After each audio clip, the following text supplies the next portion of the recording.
السلام علیکم، امید کرتا ہوں آپ سب خیریت سے ہوں گے، خوشگوار زندگی گزار رہے ہوں گے۔ آج جو ہے آپ کو میں دیدار کرواؤں گا احد پہاڑ کا۔ یہ آپ دیکھ سکتے ہیں، یہ سامنے احد پہاڑ ہے۔ یہ جتنا بھی ہے یہ احد پہاڑ ہے۔ یہ یہاں پہ جنگ احد ہوئی تھی، یہاں پہ آپ صلی اللہ علیہ وسلم کا دانت مبارک شہید ہوا تھا اور حضرت امیر حمزہ رضی اللہ تعالیٰ عنہ شہید ہوئے تھے۔ یہ دیکھ سکتے ہیں، یہ سارا احد پہاڑ ہے اور یہ جالیاں جہاں لگی ہوئی ہے، اس طرف جو ہے حضرت امیر حمزہ رضی اللہ تعالیٰ عنہ کی قبر مبارک ہے، اور اس کے ساتھ جو ہے 2 قبریں اور بھی ہیں جو 2 صحابہ کی ہیں، اور اس سائڈ جو ہے 67 صحابہ کرام کی قبریں ہیں جو ایک ساتھ ہیں۔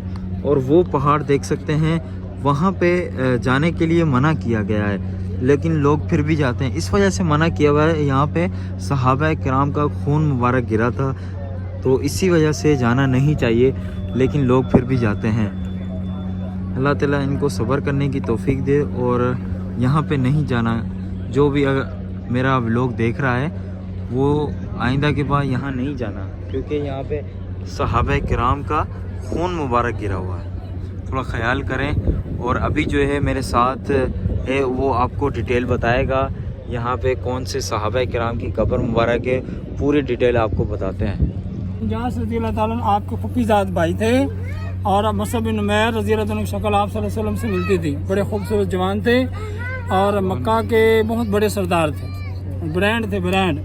بڑی خوشحالی کی زندگی گزاری، اور ان کے بارے میں بتاتے ہیں کہ وہ اتنی مہنگی خوشبوئیں لگاتے تھے کہ جب مکہ گلی میں چلتے تھے نا تو گھر بیٹھے عورتیں بتا دیتی تھی کہ مصعب بن عمیر گزر رہے ہیں۔ اور کپڑے اتنے مہنگے ہوتے تھے کہ آپ کی پاکستانی قیمت 90,000 1 لاکھ روپیہ بنے گا ایک سوٹ کا، اس پہ سونے کا کام ہوا ہوتا تھا، کڑھائی ہوئی ہوتی۔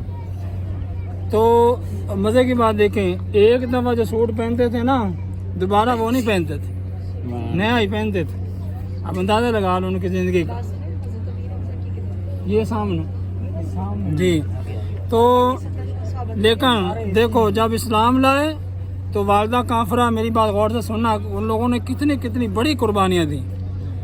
والدہ کافرہ، چچا بھی کافر، انہوں نے دھمکی لگائی، انہوں نے کہا اگر محمد کا دین مانو گے نا تو ہم آپ سے سب کچھ چھین لیں گے، کنگال ہو جائے گا، 1 درہم کا بھی سوٹ نہیں ملے گا یہ جو 4 درہم سے پہن رہے ہو۔ تو انہوں نے کہا مجھے نہ ڈراؤ، یہ محمد کا دین ہی چلے گا، لے لو جو کچھ لینا، سارا کچھ، میری جان بھی لے تب بھی محمد کا دین ہی چلے گا۔ سبحان اللہ، سبحان اللہ۔ تو وہاں سے پیدل پھر مکہ سے آئے، انہوں نے کپڑے بھی اتار لیے، اتنے ظالم لوگ تھے۔ انہوں نے کہا یہ کپڑے مہنگے، اس کے کام آج، کپڑے بھی لے لیے، سارا کچھ لے لیا۔ تو آپ نے کسی دوست سے چادر و ٹاٹ سے لیا، باندھ کے مکہ سے مدینہ آئے۔ یہاں آپ صلی اللہ علیہ وسلم نے آپ کو استقبال کیا، آپ کو عزت دی، جنگ احد میں جھنڈا آپ کو دیا۔ اور ادھر دیکھو افسوس کی بات یہ ہے کہ یہاں جب دفن کرنے لگے تو غریب سے غریب کو بھی اب کفن مل جاتا ہے پورا، مصعب بن عمیر کے پاس کفن کا کپڑا پورا نہیں تھا۔ اتنا کپڑا تھا کہ پاؤں کی طرف سے ڈامتے تو سر ننگا، سر ڈامتے تو پاؤں ننگے۔ تو پھر صحابہ کرام اللہ کے رسول کیا کریں ابھی؟ تو آپ نے فرمایا اچھا یہ بات ہے، ایسے کرو سر ڈام دو، پاؤں کی طرف سے پتے ڈال۔ تو اس لیے فرماتے ہیں کہ اگر اسلام کو گلہ کرتا تو مصعب بن عمیر کرتا کہ مجھے اسلام نے کیا دیا، لیکن ظاہری طور پر وہ دنیا گئی لیکن اللہ نے آخرت دی، وہ مقام دیا جنت کا، اور آپ صلی اللہ علیہ وسلم کی محبت کا جو عام آدمی کو وہ نصیب نہیں ہوتا۔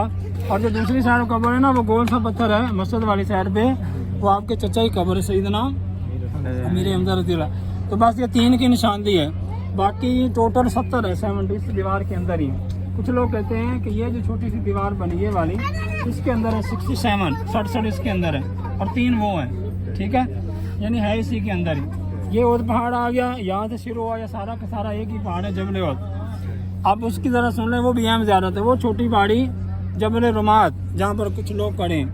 یہاں پر آپ صلی اللہ علیہ وسلم نے جب جنگ شروع ہوئی تھی تو 50 لوگ کھڑے کیے تھے، کتنے بلا؟ 50۔ تو آپ نے حکم دیا تھا کہ جب تک میرا حکم نہ آئے آپ اس پہاڑی کو چھوڑو گے نہیں، لیکن ان سے غلطی ہوئی، یہ پہلے حملے میں انہوں نے فتح پا لی، ان سے جب بھاگ گئے، جنگ ختم ہو گئی تو یہ 40 لوگ وہاں سے مال غنیمت کے لیے نیچے آ گئے۔ تو اسی دوران خالد بن ولید رضی اللہ تعالیٰ جس وقت مسلمان نہیں تھے، انہوں نے پھر حملہ کیا 1500۔ اس وقت کیا نقشہ تھا، یہ ادھر مسجد، ادھر مسلمان تھے، یہ پہاڑی تھی، ایسے پہاڑی لمبی تھی،